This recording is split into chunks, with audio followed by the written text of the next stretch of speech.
여러분, 그리고 국회의장과 선배 동료 의원 여러분, 서울 마포을 출신 민주통합당 정청래입니다. 저는 오늘 진실을 밝혔다는 이유로 억울한 옥살이를 하고 있는 정봉주 전 의원이 이번 8.15 특사를 통해 우리 국민들의 품으로 돌아와야 한다는 말씀을 드리기 위해 이 자리에 섰습니다. 헌법 제11조 제1항은 모든 국민은 법 앞에 평등하다고 규정하고 있습니다. 하지만 똑같은 발언을 하고도 누구는 감옥에 가고 누구는 기소조차 되지 않는 것이 대한민국의 현실이며 검찰의 현 주소입니다. 얼마 전 이명박 대통령께서는 이상득 의원의 구속을 놓고 사과를 했습니다. 그런데 그 사과하는 순간 똑같은 사건으로 연루됐던 은진수 전 감사위원의 가석방을 검토하고 있었습니다.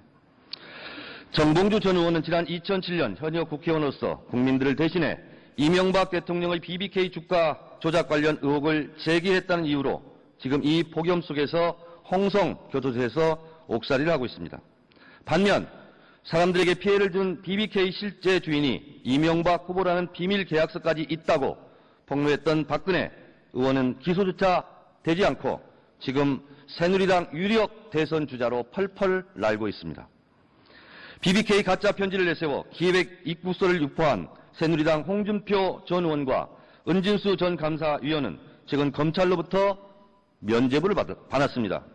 박근혜 의원의 발언은 혐의가 없고 BBK 가짜 편지는 배후가 없고 가짜 편지를 공개한 홍준표 전 의원은 명예훼손 의도가 없었다는 것이 검찰의 편파 수사 결과입니다. 지난 대선에서 민주당이 패배했으니 정봉주 전 의원이 BBK와 관련된 모든 죄를 뒤집어 쓰라는 것은 명백한 정치 보복이며 법 앞에 평등이라는 헌법 정신을 훼손하는 것입니다. 삼성 이건희 회장은 2009년 8월 조세포 탈 및 배임으로 징역 3년과 집행유예 5년, 1,100억 원의 벌금을 받았습니다. 그러나 법원 판결 4개월 만인 12월 대통령 특별사면이 이루어졌습니다. 그것도 이건희 회장 단 한 사람만을 위한 원포인트 사면이었습니다. 친박연대 서청원 전 대표는 정치자금법 위반으로 징역 1년 6개월을 받았지만 8.15 특사를 통해 감형을 받고 성탄절에 가석방되었습니다.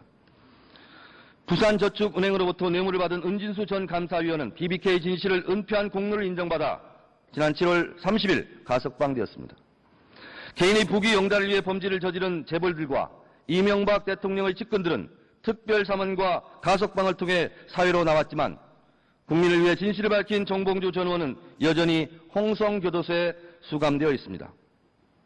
저도 이번에 발언을 위해서 조사하면서 처음 알았습니다만 놀랍게도 이명박 대통령은 취임 초기 BBK 연루 의혹을 제기해 명예훼손 혐의 등으로 기소된 정봉주 전 의원을 비롯한 정치인들에게 처벌을 원하지 않는다는 의사를 검찰과 법원의 서면으로 탄원했습니다.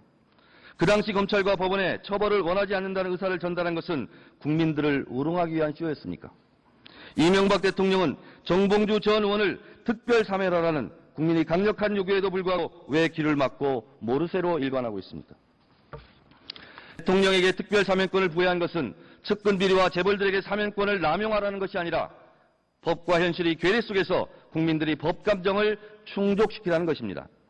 국민들이 공감대가 형성되어 있는 상황에서 정봉주 전 의원에 대해 8.15 특별사면을 결자해지 차원에서 이명박 대통령이 반드시 단행하시길 바라겠습니다.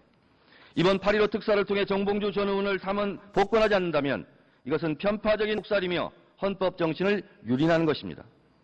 박근혜 전 비대위원장 또한 정봉주 전 의원과 똑같은 말을 한 사람으로서 인도 차원에서라도 진실을 외면하기보다는 이명박 대통령께 8.15 특별사면을 추청하시기 바랍니다.